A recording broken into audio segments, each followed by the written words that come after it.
Bueno, bien, voy a empezar. Bienvenidos a todos quienes nos acompañan esta mañana para esta charla de Peter y Rosemary Grant. Para mí es una enorme satisfacción tenerles como invitados esta mañana. Solamente una brevísima introducción relacionada con su carrera. Ellos en la actualidad son profesores eméritos de la Universidad de Princeton y a lo largo de sus carreras, bueno, han tenido una cantidad enorme de reconocimientos. Entre otros, voy a mencionar unos pocos. Son miembros de la Royal Society de Londres, son miembros de la Royal Society de Canadá, son miembros de la American Academy of Arts and Sciences de Estados Unidos, son miembros de la Linnean Society, han recibido la medalla Darwin Wallace, también recibieron el premio Kyoto, recibieron también la medalla real del Reino Unido y son renombrados en todo el mundo por sus estudios de ecología y evolución de pinzones de Darwin en las Islas Galápagos. Ellos empezaron sus estudios cuando yo tenía apenas 3 añitos de edad, en 1973, y toda esta historia larga de estudios ecológicos y evolutivos tan detallados, pues han dejado una huella muy profunda en el conocimiento de la biología evolutiva. Y es por eso que es tan satisfactorio y tan afortunado tenerles aquí esta mañana. Thank you so much, Peter and Rosemary, for joining us this morning, and you can start now. The opportunity to be in Quito again, virtually, if not physically. One of the most challenging questions that evolutionary biologists confront is to explain the enormous diversity, biological diversity of this planet. There are millions and millions of species of microorganisms, plants, and animals. And it is up to us to try to account for this proliferation of species. This is not a question that can be answered with a single statement. Rather, our understanding develops through studies of paleontology all the way through to molecular biology. Now, adaptive radiations are particularly suitable for making investigations of individual groups to understand their evolution. Adaptive radiations are groups of organisms related to each other that have diversified from a common ancestor relatively recently. And there are some spectacular cases in Ecuador, but also outside in the rest of the world. So, for example, the cichlid fish of the Great Lakes of Africa are an outstanding case, and the anolis lizards of the Caribbean are another. Here is another one. A group of birds in the Hawaiian archipelago, finches, have diversified in color and pattern and in beaks.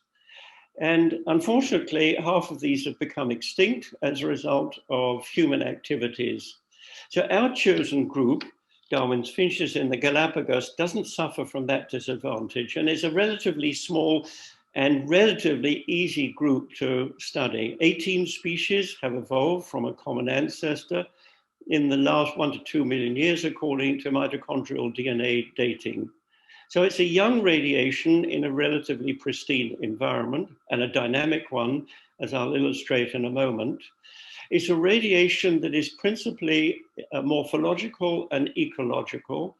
So you see the beaks differ amongst the species quite strongly, which suggests that it's been an ecological radiation of niche differentiation fostered by the isolated situation of the Galapagos and in isolation from competitors and predators in general. In addition to morphology, they exhibit some outstanding cases of behavioral diversification. Here's possibly the most famous one, the woodpecker finch that feeds with the aid of a tool, extracting insect larvae from woody tissues. But just as bizarre, if not more so, is the habit of blood drinking by one species on the northern islands. They hop onto the backs of seabirds, boobies, peck at developing feathers to draw blood, and then drink it. And they also have the habit of eating the eggs. In the content of the eggs of these poor seabirds by pecking away until they break the shell open. And if that doesn't work, then they resort to this stratagem of kicking them backwards against a piece of lava. And then when they split open, there is a big meal for everyone. So I mentioned that they are a dynamic environment. They owe their origin to a hotspot underneath Fernandina in the western part of the archipelago. And they lie as volcanic heaps on a plate, the Nazca plate, that is heading towards the mainland at the rate of approximately 60 kilometers per million years. They have experienced great fluctuations in climatic conditions, 10 oscillations from full glacial to full interglacial conditions over 1 million years, with effects, very strong effects, upon sea level. So the sea level has risen and fallen, and the islands have in turn apparently risen and got closer and even coalesced in at the most extreme, and then put into reverse as the water gets locked up and ice in the polar regions. Then the islands have split apart and giving rise to the condition we have today with well-separated islands. So how do we explain the diversification of 18 species in this dynamic environment? Well, the key process is speciation. That is the formation of two species from one, a lineage splitting into two that can no longer interbreed. Our ideas about this process go back to Darwin. Darwin put great emphasis on spatial separation of the different lineages. And here I'm going to illustrate his ideas with a hypothetical example from the Galápagos. The main element at the beginning is dispersal from the continent to the archipelago, and then from one island to another, and the coming together eventually of previously separated forms, as indicated with the illustration on San Cristobal. The relevant force is a random genetic drift, which isn't a force, but a process, but the process also of natural selection, because the islands differ in their food supply and therefore different challenges to the finches that occupy them. And then natural selection is envisaged to occur when the populations come together in sympatry, causing divergence, that minimizes two things: competition for food and other things like nest sites, but also hybridization if the hybrids are relatively unfit. Now, I'm going to give an example of this latter process of divergence, which is sometimes called character displacement, with our study that has been going for a large number of years on this little island of Daphne Major. Daphne is a small island, never been occupied by humans. It's 120 meters high and 3/4 of a kilometer long. And it is home for 4 species of finches, differing in size, beak size, and beak shape. But here I'm going to interrupt the narrative for a moment to tell you what it's like to be on the island. Before we get to the island, we put all of our food and our supplies in quarantine.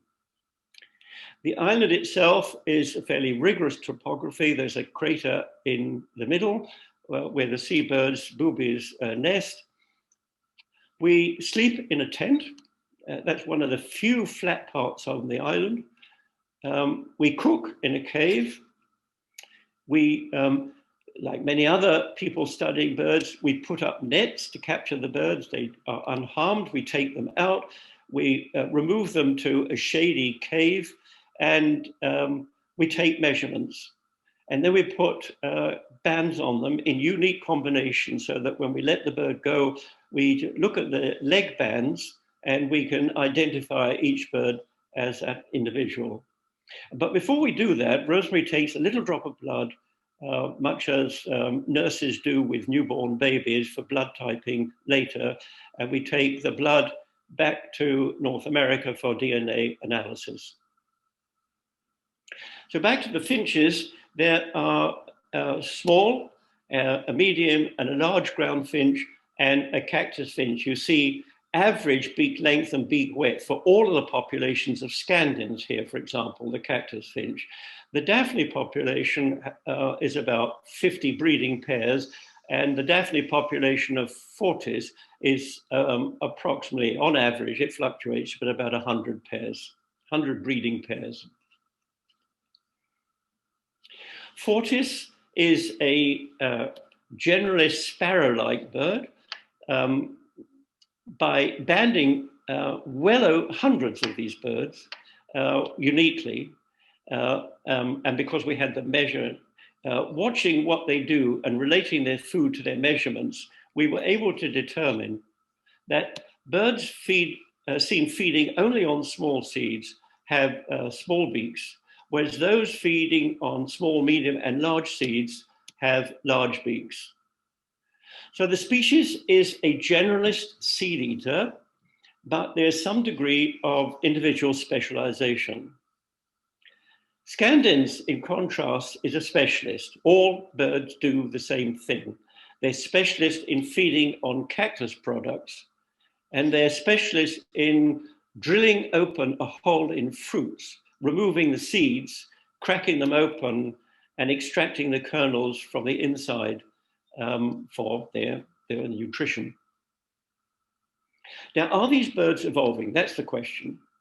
And if so, what does that tell us about speciation? Well, they certainly are evolving. Viewed across a 40-year period of study, we have witnessed 3 episodes of natural selection on beak depth, in this case, of the medium ground finch. The first was in the 1970s, a second weaker event in the 1980s, and a very strong one in 2004. So the circumstances differ. So I will describe the contrasting ones in detail, but there is a common denominator, and that is a great loss of food in the course of a drought, with mass starvation, no food production, no extra food seed production, mass starvation, and heavy mortality. So the first one occurred in 1977, when 90% of the Fortis population died. All birds consume small and easy to handle seeds in the early part of this drought. And then as the drought continued and the food supply went down, birds had to turn increasingly to large and hard seeds, like this one up in the top left-hand corner, tribulus. Only the large beak birds can crack that open to get the seeds on the inside. And the small beak birds could not do so. They died at a disproportionately high rate. And so the average beak depth steadily increased until the rains resumed at the end of 1977, and the food supply was once again regenerated.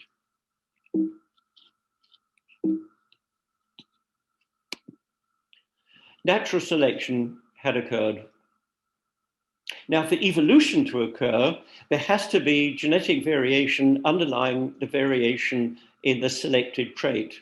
And we know that is true because we were able to show that there's a very strong predictable relationship between the average of the sons and the daughters' beak size and the average of the mothers and the fathers. The heritability of the trait is very high on a scale of 0 to 1. 0.72 is a very high value. So, in short, evolution occurred as a result of natural selection on a heritably varying trait for mechanical reasons that we could understand when the environment changed. The next major event actually had its beginnings in an El Nino of 1983. This is a remarkable time when more than a meter of rain fell on Little Daphne Island, an arid little island, over a period of 8 months. And then 2 years later, there was a complete drought. So you see the oscillation of climatic conditions right there. I'm going to illustrate what this did to the island with some pictures and then tell you what the significant result was. This is what the island looks like under normal dry season conditions. It's bare, the only green is the cactus. It rains, everything becomes green, and in the foreground, tribulus plant flowers. This is the plant, or rather the fruits, that made the difference between survival and death in 1977 for the medium ground finches. Well, it rained so much that the growth of other plants was so great that these plants got smothered by grasses, by other herbs, and by vines. And vines grew everywhere. They grew over the cactus bushes. And even in the year following, in 1984, we could recognize the aftermath of El Nino with all these vines draped over both trees and cactus bushes. And the significant thing that happened, well, there are two, but the main one for my part of this presentation is the arrival of Magnorostris, the large ground finch, and the establishment of a breeding population. They'd occasionally come to the island and then disappeared, but in 1983, 2 females and 3 males stayed to breed. The one at the bottom image has a tribulus fruit in its beak, and you can imagine how very efficient they are at cracking open that hard, woody item. So in 2004, after numbers had built up of Magnorostris, the large ground finch, numbers had built up to about 150 or more. When the drought occurred and survival was dependent, at least for the large beaked birds, on the presence of large seeds, tribulus once again, these ones had a competitive advantage over the large members of the Fortis population. And as a result, they did not disappear entirely, but they suffered disproportionately heavy mortality. These smaller members were also dying, but are dying at a slower rate, with the result that the difference between the large ground finch and the medium ground finch, Magnorostris and Fortis, became magnified. So with a great big drop in 2004 of the medium ground finch average beak size, the difference between the 2 species became enhanced. And that is what I mentioned I would illustrate as an example of character displacement right at the beginning of this presentation. So now we know a lot about how the environment affects phenotypic variation and fitness, but what about genotypic variation? What about the genes underlying the traits of interest? Well, we found several things as a result of collaborating with scientists who know more about genetics than we do, the technical experts. Signaling molecules, for example, have been discovered to play an important role in beak development by our collaborators at Harvard University, Cliff Tabin and Arkat Abzhanov. So BMP4 is a signaling molecule that affects beak depth variation amongst the species. Calmodulin affects length variation amongst the species, and width variation is affected along a different biochemical pathway later in development when cartilage is being condensed into bone. Now, this raises the question then, what are the transcription factors that are involved in gene regulation? And here we have benefited enormously from a collaboration with Leif Andersson in Uppsala University in Sweden.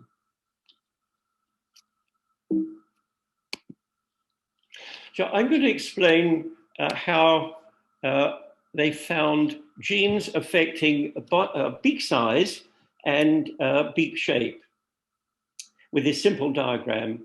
And I'll use HMGA2, which affects beak size. Beak shape is affected by another one called ALX1. So first of all, they sequence the genomes, complete genomes of several individuals of all of the species. Then they group species into size categories and compare them in contrasting pairs. Small and large here, for example, large and medium and small. And then they aligned the genomes of the large and the small here and found the area where they differed most of all.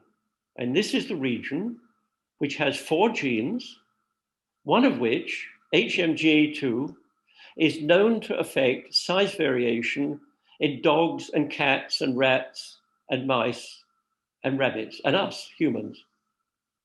And in the finches too, variants at the HMGA locus affect beak size.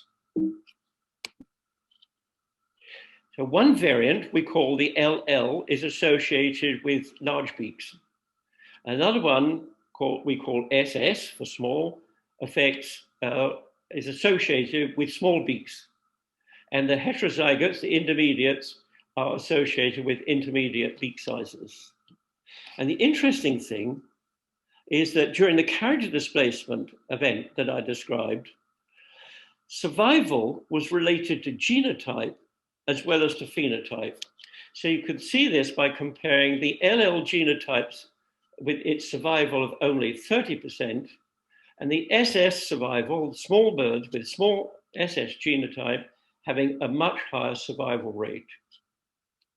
So fitness is related to genotype. So in conclusion, for my part, natural selection occurs when the environment changes. Secondly, other species determine the direction of evolution, up or down in size in the case that I described. And both of these are core ingredients of the classical Darwinian mode of speciation. But that's not the only way that species can form, as you will learn from Rosemary's contribution now. And I'm going to hand over to her. And this is the point on the island which is the easiest point to get on. Okay. So Peter has told you one method which we think of as the Darwin method, because it was Darwin that first sort of outlined it, and it's now called the allopatric method of speciation. But there's another method, as Peter has said, which we've also been able to unravel, quite unexpectedly actually, which involves a rare gene flow between species. And then I'm going to tell you about another and one of our most exciting findings in the study, which is the formation of a new lineage or acting as a new species, which we followed from its inception for more than 6 generations. But first of all, what we've got to, what I will say and sort of remind you that the speciation definition that Peter and I are using is a biological species concept. And that is that species are a reproductively cohesive group of organisms that are identifiably distinct. There are reproductive barriers between them, and these are rarely penetrated. And I put rarely because that doesn't mean never. Very, very rarely they are penetrated. And so what are the evolutionary consequences of these? So what are the reproductive barriers? What are the pre-mating barriers to reproduction between Darwin's finch species? Well, we can't use plumage because all Darwin's ground finches have similar plumage. Males are black, females are brown, and they all build similar nests. And we've also got to understand, why does this barrier occasionally leak? But they differ in song, they differ in size, and they differ in beak shape. And we recognize the difference by song, size, and beak shape. But do the birds? So one of the first things we did when we went to the islands in the 1970s was to actually test whether the birds can discriminate between their own and another species using the same factors that we can. So the first thing we did was we took museum specimens, a female fortis, stuffed museum specimen of a female fortis, put it on one end of a pole, put a stuffed specimen of a Scandens female on the other end of the pole, took it into a territory with a living territory owner and asked, can you discriminate between the female of your own species and a female of another species? And this was in the height of the breeding season. And to our astonishment, it was incredibly clear. The male vigorously courted a female of his own species and completely ignored the female of the other species. So we then asked, can they discriminate purely by song in the absence of any appearance of the bird? So we recorded song, we played back fortis song, fortis came into the loudspeaker, Scandens went on feeding or completely ignoring it. We played back Scandens song, Scandens came in and fortis ignored it. So clearly they can discriminate between their own and another species on the same factors that we can, which is appearance and song. And of course, we did these experiments many times, and we also did them with controls. The songs are very different between the species. This is a sonogram of a fortis song, a modulated song. This is a sonogram of Scandens song, a series of repeated notes. There is individual variation within the species, but always clearly on a species-specific song theme. We also know from work, first of all, done by Bowman, and then supported by the work that we later did, is that song is learnt from the father during a very short receptive period early in life, between day 10 and day 40. And this corresponds to the last few days in the nest, and when they're out of the nest, being fed by the parents, and all this time the father, the male, is singing. Females don't sing. But once learnt, so at this time they're learning the song, once learnt, the song is retained for life. We know this in the male line because we record birds every single year, and we know that the males learn their father's song. We also know that females learn their father's song by the pattern of breeding that they follow. So, because as adults they pair according to their species song learned early in life. But we can ask, how robust is this pre-mating barrier? Because after all, it is vulnerable to disruption if a young bird hears and learns a song of another species during its short sensitive period. And this does happen very occasionally, and it happens for this sort of reason. If the father dies, then the mother is left to rear the offspring. And if in the next territory over, the neighboring territory, there's a male of another species singing its song, then those young birds will hear that song and learn it. So they will grow up as one species learning another species' song.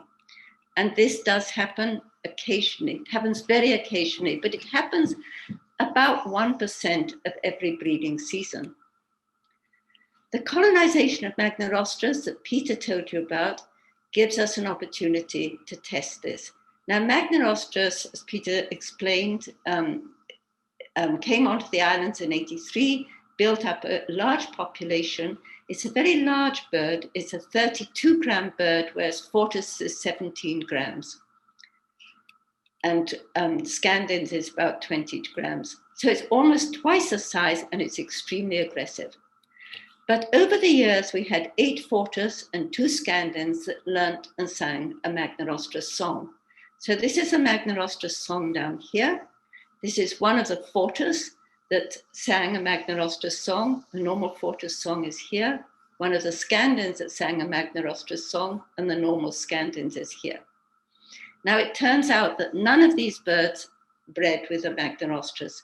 And the reason is that when the breeding season came around and these little birds opened their mouths and sang a Magnorostras song, a Magnorostras would whip in as if from nowhere and just beat them up. So they never survived to breed with the Magnorostras. So it seems that when the size difference between the species is very large, the barrier is robust. Even learning another species' song didn't lead to hybridization. But when the size difference between species is small, as it is between the 17-gram Fortis and the 22-gram Scandens, then learning another species' song can lead to hybridization. And as I say, this is extremely rare, about 1% of every breeding season. But nevertheless, we had a few Fortis Scandens hybrids that we were able to follow and ask how fit are these hybrids? Could we possibly see any evidence of genetic incompatibility? Well, we followed these hybrids for over these first 10 years of our study, and none of them survived their first dry season to breed. And these dry seasons in our first 10 years of study were extremely dry, and a lot of birds were dying. So we thought it was possible that, first of all, there could be genetic incompatibility, but it was also possible they didn't have enough food to survive. And the latter was the case, because after this extraordinary El Nino event of 1983, when the island was transformed from a large hard sea producer to a soft sea producer, under this abundance of food at that time, the hybrids started to survive. But we could still ask how well did they survive relative to the parental species. So this is Fortis and Scandens survival in these different cohorts, 3 different cohorts when there was plenty of rain and a lot of production of birds, and this was a survival over their life. So how well did the hybrids survive born at the same time? Well, it turned out that they survived extraordinarily well. They survived as well as, if not better, than the parental species in this altered environment with now an abundance of food in the form of small soft seeds.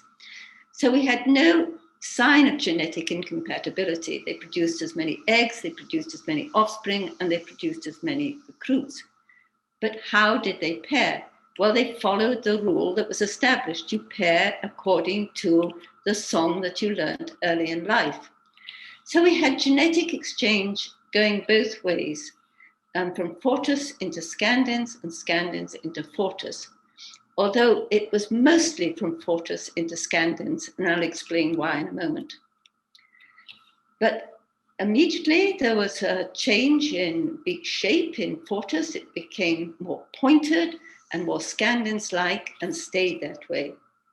But over the years, there was an increasing change in Scandens from the time of hybridization and backcrossing, and Scandens receiving more and more Fortis alleles, and the beak shape became blunter and more Fortis-like.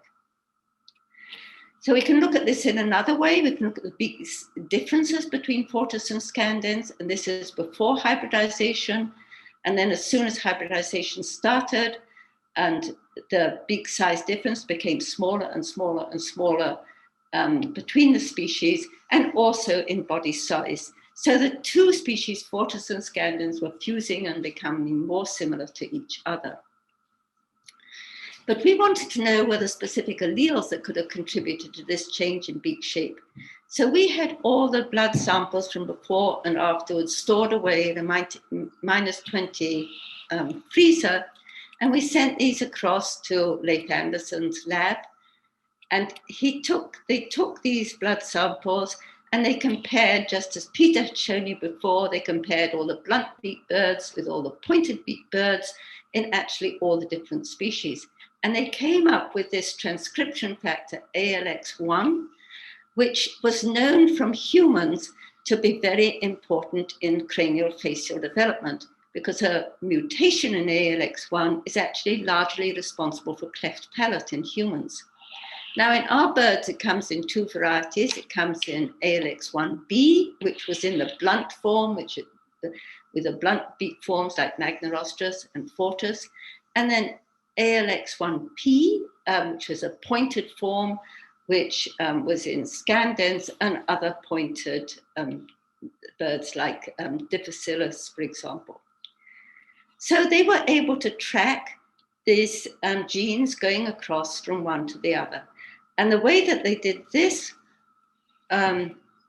was, well, I just say, first of all, that there was more fortis genes going across into scandens and scandens into the fortis. And there were reasons for this, that the sex ratio in scandens was skewed in the favor of males. And even at one time, the skew was as much as 100 scandens males to 16 females. So a terrific skew, and the scandin males were hunting for females of their own species, but they also were quite willing to take the fortis scandens female hybrids. The fortis scandens male hybrids are smaller than scandens males, so scandens males, which are larger, outcompeted the pterotres and females.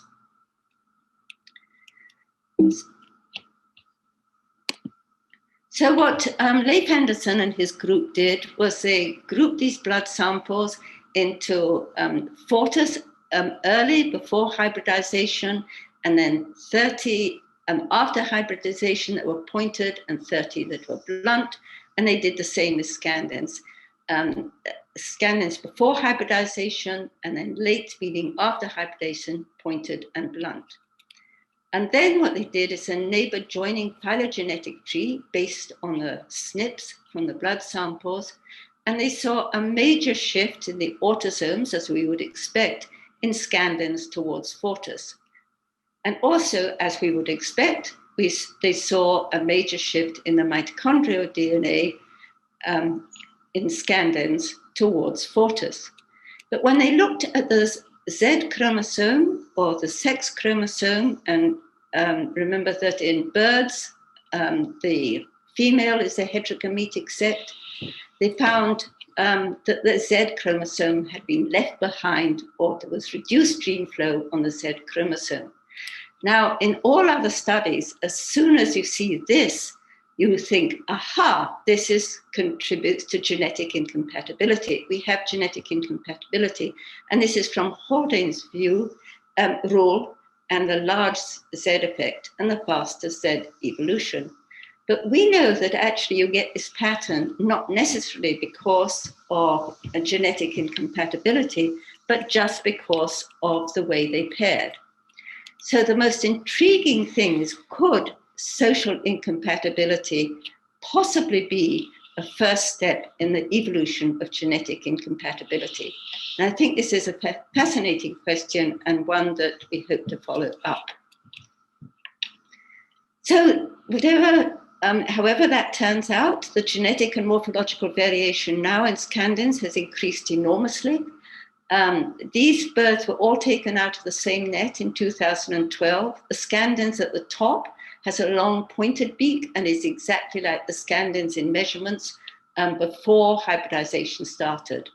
The two scandens at the bottom have blunter beaks and are more fortis-like, and they have the ALX1 blunt allele. So we had written that a mosaic genome arising from hybridization between two species generates phenotypic novelties that would be under selection in a new environment. And this increased genetic and phenotypic variation could fuel a very rapid change along a different trajectory in a new environment.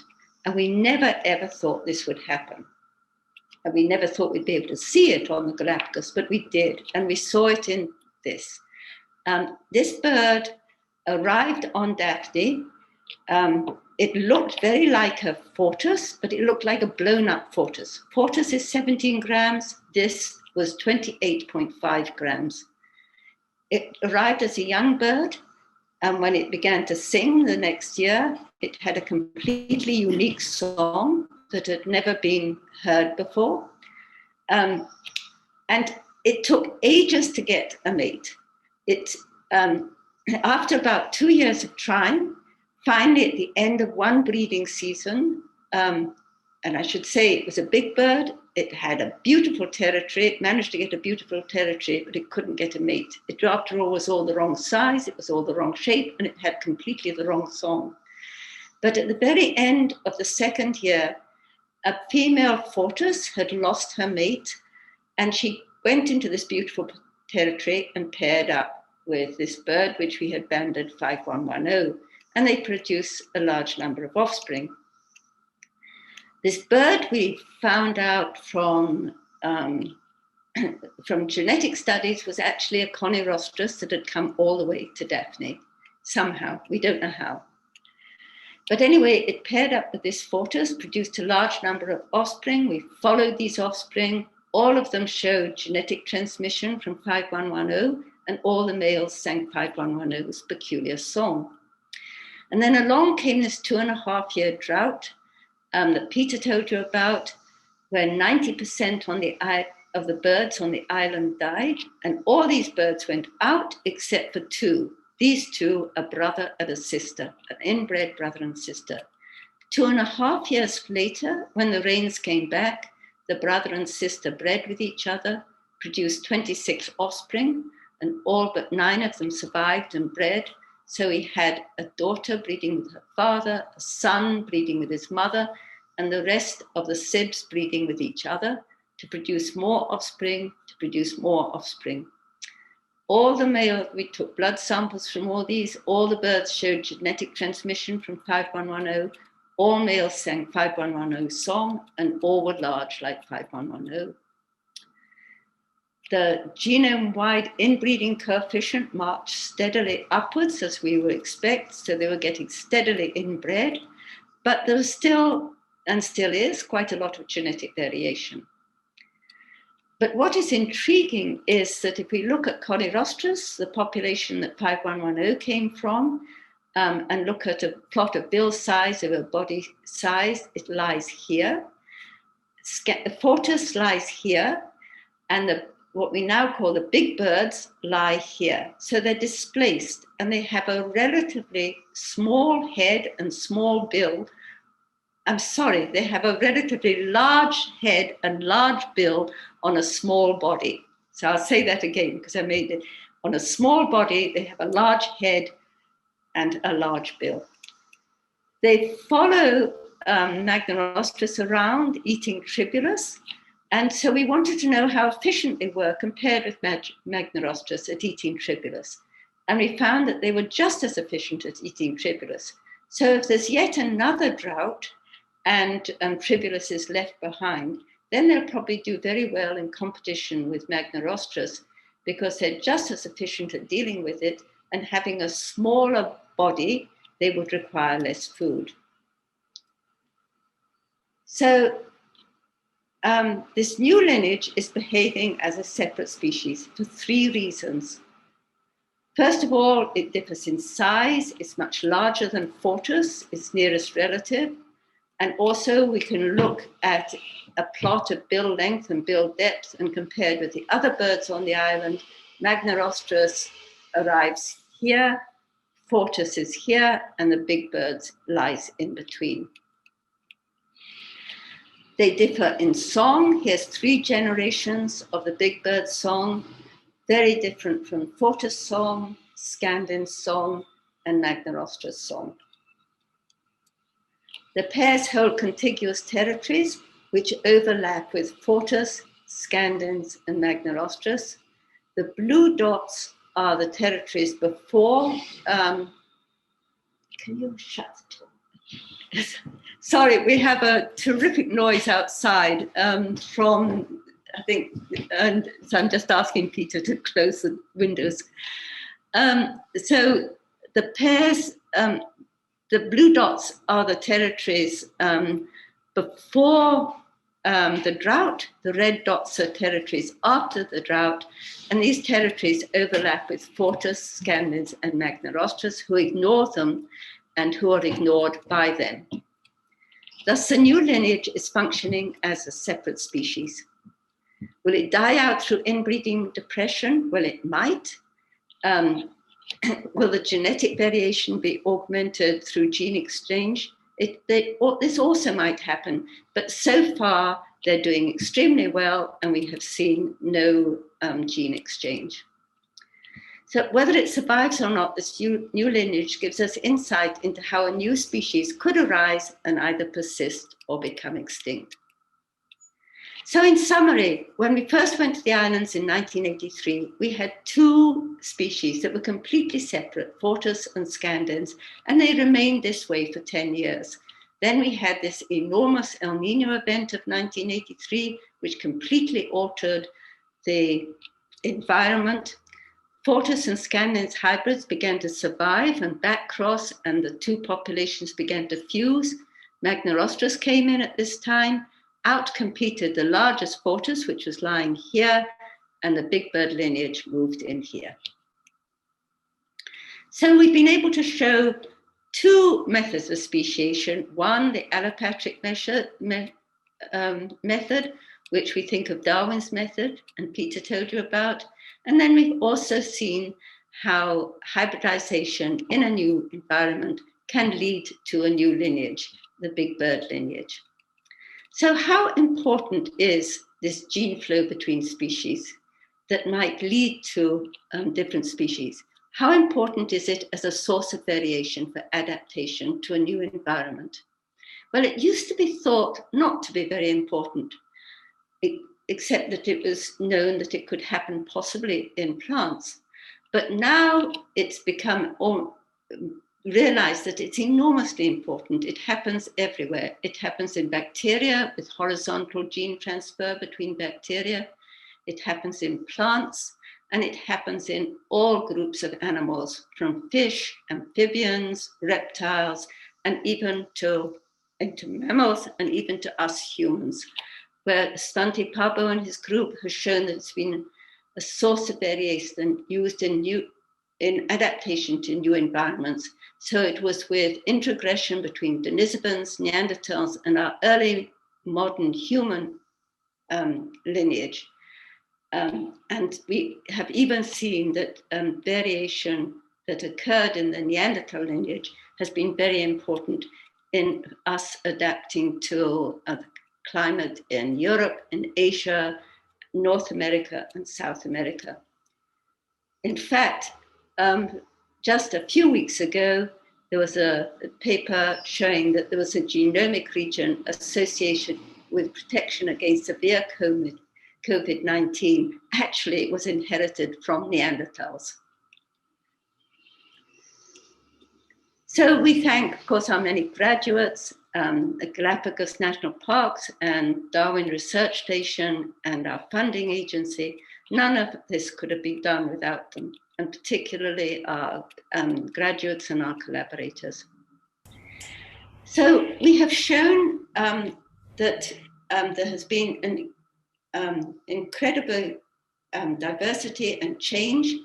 And so this map of, or NASA image taken of our own planet captures the uniqueness and the fragility of our planet, with biodiversity being its fundamental feature. We have been able to show that the environments and populations are dynamic, they're constantly changing, and I think our main message for all of us is that for a healthy environment, we must keep them both capable of further natural change. Thank you. Thank you so much, Rosemary and Peter, for that fascinating talk. We have some time for a few questions.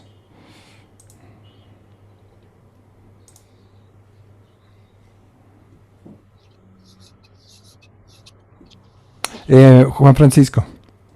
Yes. Hello, thank you for your presentation. I have a question for Rosemary. In this process of hybridization, was there more hybridization process in the flood than in the drought?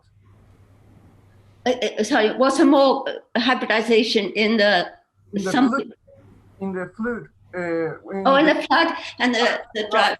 Yeah, so actually the hybridization occurs during the breeding season, so it occurs in the rainy season. And then what happens in the drought is that whether the hybrid survived or not.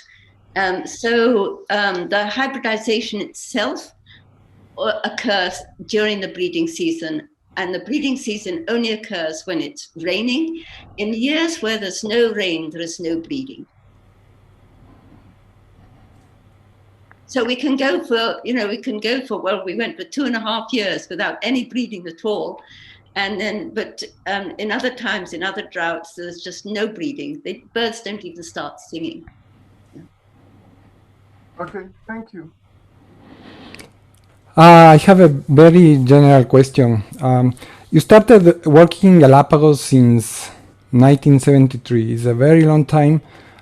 You just told me that you were in Galapagos just 2 years ago. How do you feel about the future of Galapagos? Are you worried or are you hopeful? We can both answer that question. Do you want to answer first? Well, of course, it's both, really. There's reason to be worried about such things as illegal fishing out of the sight of people from the Galapagos National Parks that are trying to do the best to protect the extraordinary biota of the Galapagos. But these things are happening, and so they're constant threats. Another one is not the same kind of threat, but an impact that has to be considered by the authorities is the number of visitors. This, with the tourists increasing in numbers, the number of residents increasing, even number of scientists visiting, there is inevitably some impact on the environment. I'm optimistic because I think the Charles Darwin Foundation and the Galapagos National Parks together, for one thing, are working together, and for another thing, they have both talented and dedicated people to help them in their very difficult tasks of maintaining the biodiversity of this extraordinarily rich environment. So the anxiety part comes from the fact that I know that there are threats forever, permanent ones that the Galapagos are exposed to. And the optimism part comes from the fact that I think Galapagos is in good hands. Thank you. So I can add just a bit. Audits and mosquitoes. There are things that are happening, such as global warming is affecting things like the corals on the Galapagos. But as Peter says, there is a big movement and especially amongst young people, to actually counteract this. So this is where, I think we all have to work really hard to try and stop the changes that occur. One thing that I do think is that the tourists to the Galapagos are mainly tourists that are interested in biodiversity. I mean, they wouldn't actually go to the Galapagos, I don't think, unless they were interested in the animals and the plants and the biodiversity. And so I think the way that the tourism is run in the Galapagos is basically very good, because it's sort of ecotourism, and it is actually helping to make this very much aware to the rest of the world. And many of these people who come to the Galapagos are trying to do their bit to help to preserve the biodiversity. So you can see both sides of it, but fortunately there's a big push to conserve the Galapagos. Thank you. We have one question from the Facebook Live people who are following the talk. Guillermo Gilbert, thank you for the talk, and also he's asking, will you say that every major climate event will show us important changes in species? Okay, I don't think, did you hear that? No, I didn't. And let me see if I heard it correctly. Does every climate change affect the species in some way? Climatic event affect the species in some way? Correct. Correct. Okay. Do you want to? Yeah, that may be it, because it's related to the droughts. The answer is no. the effects of the drought depend on a number of conditions. One is population density, and the other one is abundance of food. And the way I can put it is like this. Before a drought, if there's not much food supply and there's a very large population of finches, then the drought will be a very big stress upon the finch populations. But if in contrast, a drought follows an El Nino year, and an El Nino year has been a year of great production of food as well as finches, then it's not necessary that the finches in the drought are going to suffer, because there may be, despite the absence of any rain and further production, such a large number of seeds on the ground that mortality is relatively low. And that's one of the things we learned by our long-term study. We started thinking we knew what El Nino did to the finches in 1983. And then we had another El Nino in 1987, followed by a drought in 1988 when mortality was really quite low. And then we had another really big El Nino in 1998 when mortality was very high in the following year, and actually towards the end of the El Nino year as well. So the short answer is one has to know the detailed ecological conditions antecedent, that is preceding a drought or a stress, in order to be able to understand what happens to the finches and or other organisms as well, like insects, for example. Thank you so much. I guess we are running out of time. So to end, once again, I want to thank you for your time. You have been very kind with us, and my students are very grateful for sharing all your knowledge and incredible research in Galapagos this morning. Well, it's our pleasure. Thank you very much. And I hope we'll be able to see you in person next year. Oh, yes, sure. I wish I can see you again, and it will be fantastic if you can visit us at PUCE for one additional talk to hear how the story of the big birds ends. Yes. Are they still alive? Yeah. Yes, exactly. Have a good day. Right. Thank you very much. Thank you very much. Bye.